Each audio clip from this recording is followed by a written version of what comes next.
الحمد لله الذي نحمده وهو المستحق للحمد والثناء ونستعين به في السراء والضراء ونستغفره ونستهديه لما يقربنا إليه ونؤمن به ونتوكل عليه في جميع حالاتنا وأشهد أن لا إله إلا الله وحده لا شريك له إله الإنس والجنة وأشهد أن نبينا محمدا عبده ورسوله بعثه بالهدى ودين الحق تفضلا منه ومنا. اللهم صل وسلم وبارك أفضل مبعوث للعالمين وأول مشفع في يوم العرض والحساب سيدنا محمد ونبينا محمد وعلى آله وأصحابه ومن تبع هديه إلى يوم الدين. أما بعد، فأوصيكم عباد الله ونفسي بتقوى الله فقد فاز المتقون. قال الله تعالى الكريم بعد أعوذ بالله من الشيطان الرجيم ولا تمنن تستكثر. بارك الله لي ولكم بالقرآن العظيم ونفعني وإياكم بالآيات والذكر الحكيم. Ndugu yangu Muislamu, nakuhusieni nyinyi pamoja na kuhusia nafsi yangu juu ya kumcha, kushikamana na kumtii Alhaqu subhanahu wa ta'ala. Ndugu Muislamu, tukiwa tuko ndani ya mwezi wa Rajab ambao umeshaelezwa hapo matukio yake makubwa, ambao una matukio makubwa, lakini tukumbuke toka aljuma iliyopita tulikuwa tumeingia ndani ya mwezi wa Rajab katika miezi ambayo ni mitukufu, na tukasema ndugu yangu Muislamu, ni katika miezi ya kujitahidi kufanya kheri na kujiepusha kufanya yale yasiyofaa, kwa sababu miezi hii na faida yake, ukifanya kheri unapata kheri zaidi, na ukijiepusha na yasiyotakiwa basi unakuwa umejitengenezea katika mzani wako, umejiondolea mambo ambayo hayafai. Kwa hivyo tukasema katika aljuma iliyopita, tukasema sisi sote malengo yetu, haya mambo tunayofanya mema, matendo yetu ni kwa ajili ya kutaka thawabu na kheri, kwenda kulipwa kwa Mwenyezi Mungu. Lakini tukasema kitu kimoja tumeghafilika nacho na wengi kinatukumba kitu hichi. Tulisema sisi changamoto yetu kubwa ni kuhifadhi matendo yetu ambayo tumeyafanya. Tunapupa na tuna bidii ya kufanya mambo ya kheri, huwa tunafanya, tukiambiwa na tukielekezwa tunafanya, lakini kwa masikitiko makubwa wengi wetu hatuwezi kuyahifadhi matendo yetu mema. Hii ndio changamoto kubwa ambayo tunayo. Jichunguze wewe mwenyewe, kuhifadhi mema huwa ni changamoto sana kwetu. Kwa hivyo aljuma iliyopita tukaamua tuelezee upande wa kuacha madhambi na malipo yake mtu anayoyapata.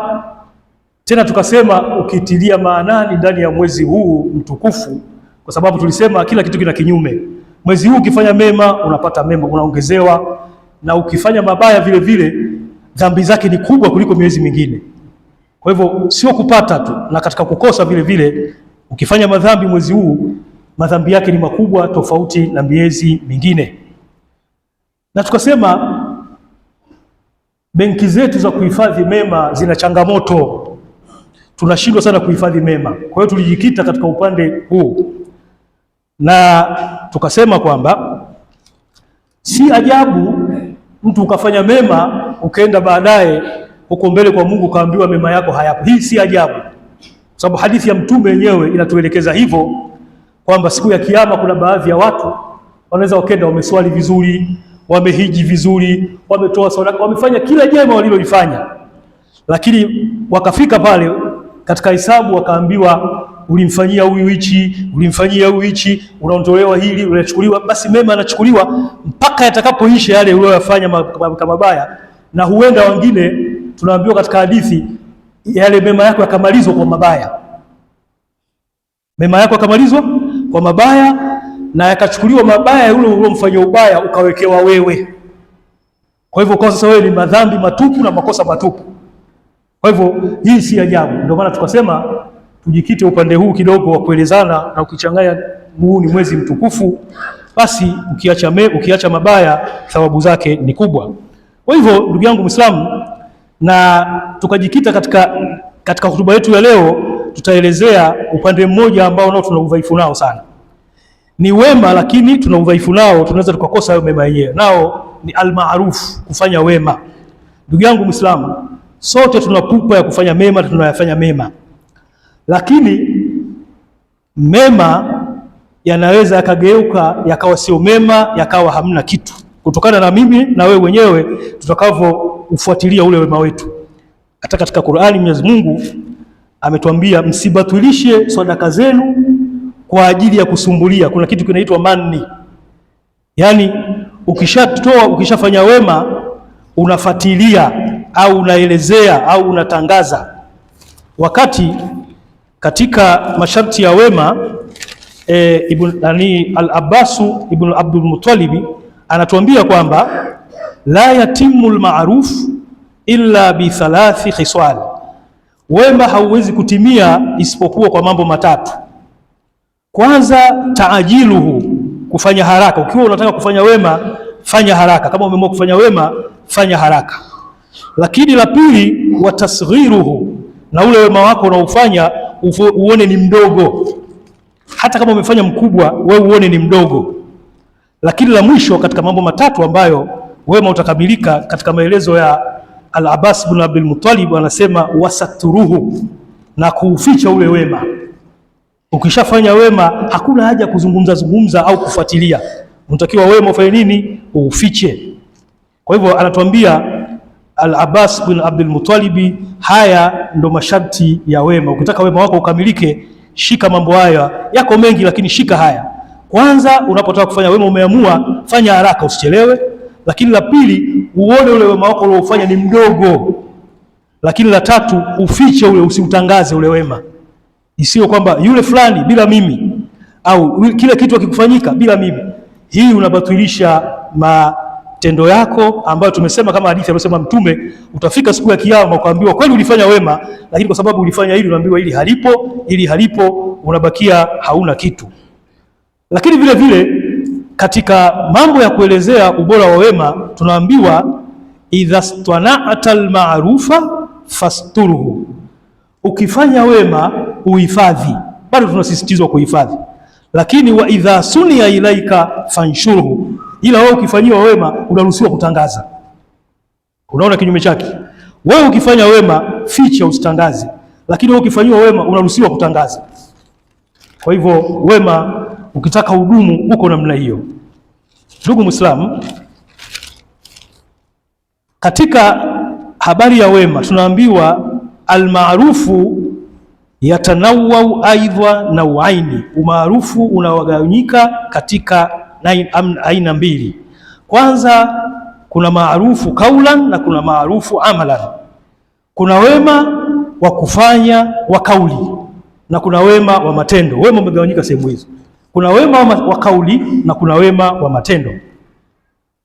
Anatuambia fa amma alqawlu, ama wema wa maneno, fa huwa tayyibul kalami, ni kuzungumza maneno mazuri, wa husnul bishri, na uchangamfu unapokutana na mwenzako, wa tawaddudu bijamilil qawli, na kujiweka karibu na watu kwa kauli nzuri. Wa hadha yab'athu alayhi husnul khuluqi wa rikatu tabi'i, haya yanamsukuma mtu kwenda katika tabia nzuri na katika maumbile ya kuwa mtu mwepesi. Lakini anasema wayajibu an yakuna mahdudan, huu wema wa kauli unatakiwa uwe na mipaka.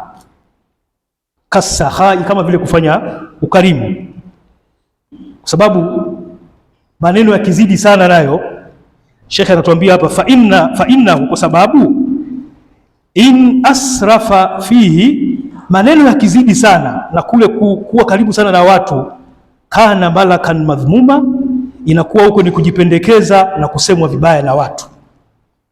Maneno nayo yakizidi sana inakuwa ni kujipendekeza na utasemwa vibaya na watu. Lakini wa intawassatwa waktaswada fihi, ukifanya kati na kati kama inavyotakiwa, kana maarufan, unakuwa huo ni birran mahmuda, ni wema ambao utazungumzwa vizuri na watu. Kwa hivyo katika wema wa maneno usizidishe sana maneno, unatakiwa ufanye maneno ya kati na kati. Haya yanatokana na hadithi ya Mtume sallallahu alaihi wasallam iliyopokewa na Said, naye akipokea kwa Abi Huraira ani Nabii sallallahu alaihi wasallam anasema, innakum lan tas'au nasa biamwalikum, kwamba hakika nyinyi hamtaweza kuwaeneza watu kwa mali zenu, hamtaweza kuwaeneza watu kwa mali zenu. Faliyas'ahum minkum basta alwujuh wa husnul khulq, kwenu kinachotakiwa kitakachowatosheleza watu ni uchangamfu mnapokutana na wenzenu na tabia nzuri. Hii ndio itakayowatosheleza watu.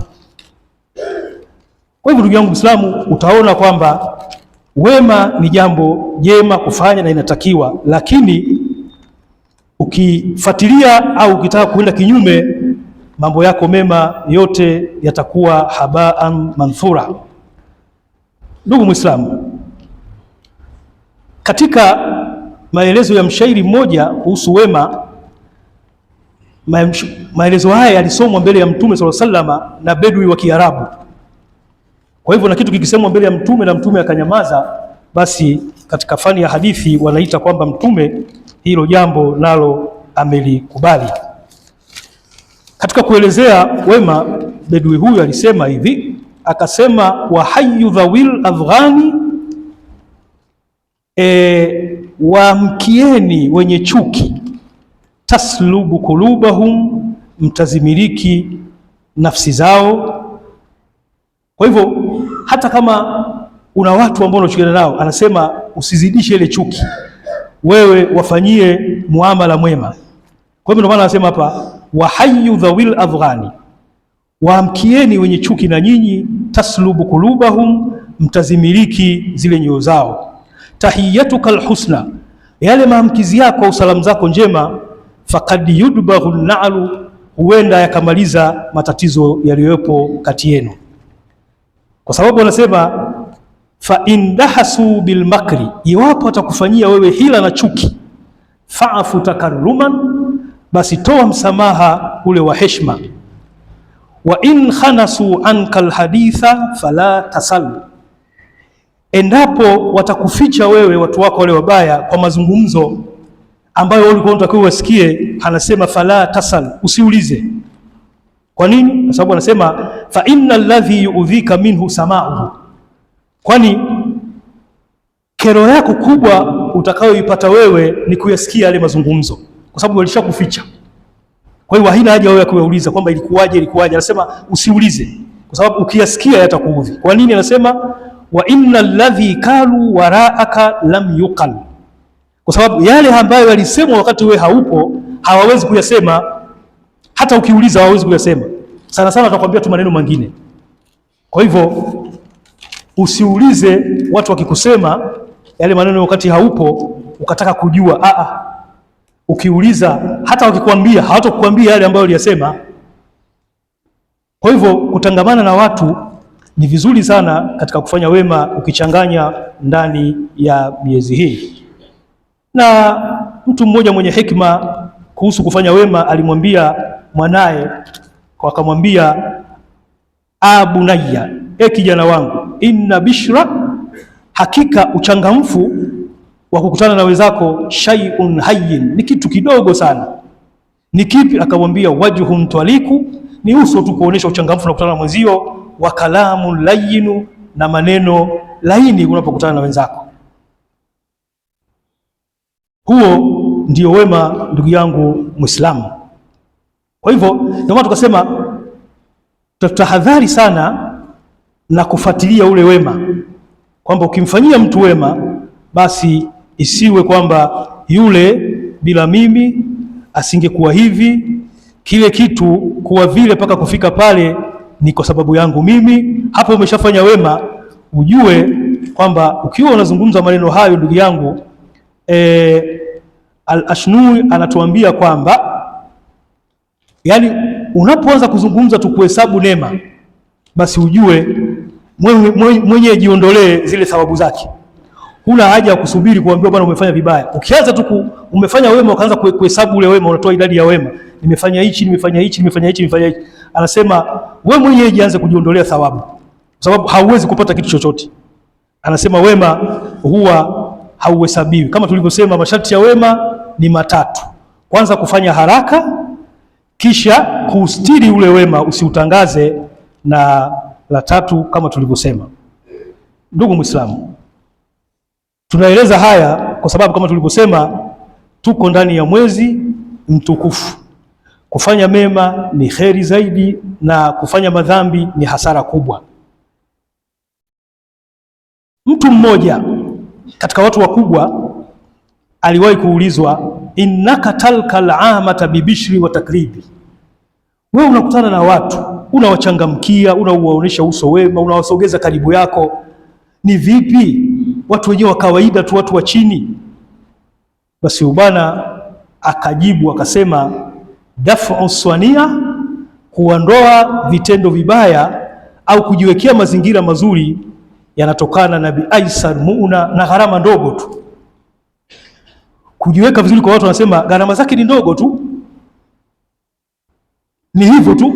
Albishru, kuwachangamkia watu na kuto kuwadharau, ndo gharama yake tu hiyo. Waktisabil ikhwani, na kujikusanyia ndugu, biaisar madhbun, kwa kutoa kitu kichache utakuwa umewapata ndugu zako. Akaendelea kusema kwamba waqila fi manthuri alhikam, imesemwa katika mkusanyiko wa hikma mbalimbali, man qalla hayauhu, yoyote ambaye haya yake imekuwa ni chache, hana haya, qalla ahibbauhu, basi hata wapenzi wake kuwapata watakuwa ni wachache. Ndugu Muislamu, haya yote tunaeleza ni kwa ajili ya kujitengenezea mambo yetu ya baadaye ya akhera, na tumesema kwamba hii miezi ndio miezi katika miezi ya kujichumia na miezi ya kujiepusha na mambo yasiyofaa. Kwa hivyo ndugu Muislamu, kwa maelezo haya ya wema, ni maelezo yake ni marefu, tunayapunguza kutokana na muda, lakini itoshe kwamba ndugu yangu Muislamu, wema masharti yake ni hayo matatu: kufanya haraka, kuustiri na kuuona mdogo unapofanya. Anasema mambo haya matatu na mengine ukiwa nayo, ndugu yangu, wema wako thawabu zake utazipata kwa ukamilifu.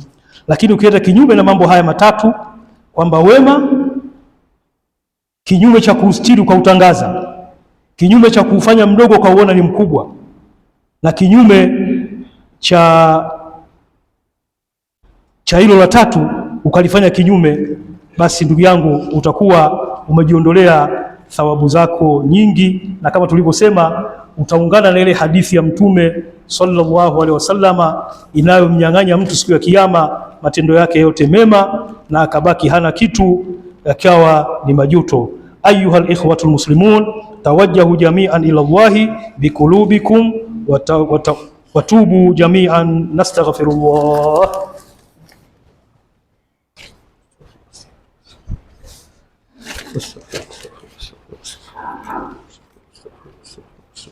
الواحد الأحد الفرد الصمد الذي لم يلد ولم يولد ولم يكن له كفوا أحد، وأشهد أن لا إله إلا الله وحده لا شريك له الخلق أجمعين، إله الخلق أجمعين. اللهم صل وسلم وبارك على سيدنا محمد وعلى آله وصحبه وأتباعه بإحسان إلى يوم الدين. أما بعد، فأوصيكم عباد الله ونفسي بتقوى الله، فقد فاز المتقون. قال الله تعالى: إن الله وملائكته يصلون على النبي يا أيها الذين آمنوا صلوا عليه وسلموا تسليما. اللهم صل وسلم وبارك على سيدنا محمد وآله، وارض اللهم عن خلفاء الراشدين، خصيصا منه ذي العصر العريق أبي بكر الصديق وعمر الفاروق وعثمان ذي النورين وعلي المرتضى وكافة أصحاب رسول الله صلى الله عليه وسلم أجمعين. اللهم اجعل أمورنا بأيدي أخيارنا ولا تجعل بأيدي أشرارنا. اللهم ارفع مقتك وغضبك عنا ولا تؤاخذنا بما فعل ويفعل سفهاء منا. اللهم أنت المقدم وأنت المؤخر وأنت على كل شيء قدير. اللهم ارحمنا بترك المعاصي أبدا ما أبقيتنا، وارحمنا أن نتكلف ما لا يعنينا، وارزقنا حسن النظر فيها يرضيك عنا. اللهم إنا نسألك موجبات رحمتك وعزائم مغفرتك والسلامة من كل إثم والغنيمة من كل بر، ونسألك الفوز بالجنة والنجاة من النار. اللهم اجعل جمعنا هذا جمعا مرحوما وتفرقنا من بعده تفرقا معصوما ولا تجعل فينا ولا معنا شقيا ولا مطرودا ولا محروما برحمتك يا أرحم الراحمين يا حي يا قيوم برحمتك نستغيث ومن عذاب نستجير اللهم أصلح لنا شأننا كله ولا تكلنا إلى أنفسنا طرفة عين اللهم ارحمنا وارحم آبائنا وأمهاتنا وإخواننا المسلمين الذين سبقونا بالإيمان ولا تجعل في قلوبنا غلا للذين ربنا إنك رؤوف رحيم اللهم اغفر المؤمنين والمؤمنات والمسلمين والمسلمات الأحياء منهم والأموات إنك سميع قريب مجيب الدعوات يا قاضي الحاجات ويا كافي المهمات برحمتك يا أرحم الراحمين عباد الله إن الله يأمر بالإحسان وإيتاء ذي القربى وينهى عن الفحشاء والمنكر والبغي يعظكم لعلكم تذكرون اذكروا الله العظيم الجليل يذكركم واشكروه على نعمه يزدكم ولذكر الله تعالى أعز وأجل وأكبر وأقم الصلاة قوموا إلى صلاتكم يرحمكم الله.